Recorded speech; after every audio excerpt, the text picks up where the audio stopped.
flotte ce soir comme un petit parfum de Seconde Guerre mondiale lorsque ces chars étaient fabriqués dans des usines civiles éprouvées par la guerre en Ukraine. Désormais usées par 6 mois de bombardement intensif, l'armée lance un SOS à l'industrie civile pour qu'elle reconvertisse ces usines. Voyons d'abord les faits, les précisions, les indispensables avec Jocelyn Azot.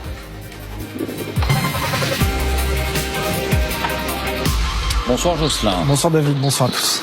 Alors que se passe-t-il précisément ? Eh bien, une question ce soir pour commencer. Est-ce que demain, David, ces images que nous voyons, eh bien, nous pourrions les revoir? Les usines américaines réquisitionnées pendant la Seconde Guerre mondiale. En l'occurrence, ici, nous sommes en 1944, près de Détroit. Visite de l'usine Ford au service total de la guerre. Le constructeur en a même fait un slogan au service de l'Amérique.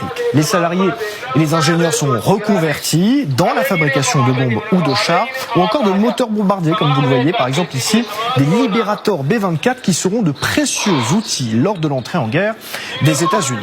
On pourrait croire ces images rangées dans les livres d'histoire, dans les archives. Eh bien, pas vraiment. En tout cas, pas pour l'administration Trump. 80 ans après, elle veut faire participer ces mêmes grands industriels à la production d'armes.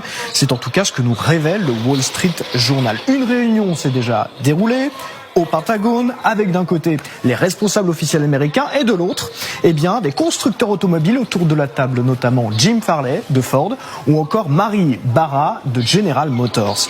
Nous cherchons à mobiliser et intégrer le meilleur de l'innovation américaine où qu'elle se trouve pour augmenter la production à grande échelle et renforcer la solidité des chaînes d'approvisionnement. C'est ce que déclare un haut responsable américain à France. Mais alors qui ferait quoi ?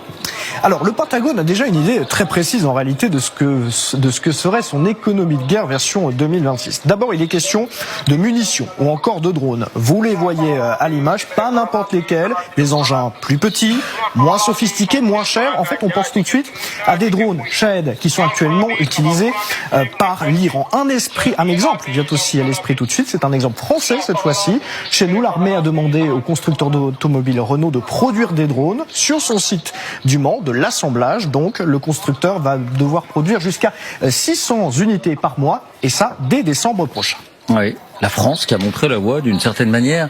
Concernant les États-Unis, on est quand même surpris qu'une armée aussi puissante en soi a lancé un SOS aux usines civiles. Oui, parce que le stock a diminué beaucoup depuis l'invasion russe en 2022. Souvenons-nous que les États-Unis ont été les premiers livreurs d'armes, mais tout s'est accéléré depuis le début de la guerre en Iran, qui est particulièrement difficile pour les stocks américains. La chaîne CBS alertait il y a quelques jours, les États-Unis tirent plus rapidement des Tomahawk qu'ils ne peuvent reconstituer leur stock. Les chiffres parlent d'eux-mêmes sur ce type de missile en particulier. On estime à 850 le nombre de missiles tirés en 6 semaines. C'est 9 fois plus que le nombre acheté par le Pentagone chaque année. Pareil pour les missiles Patriot, des intercepteurs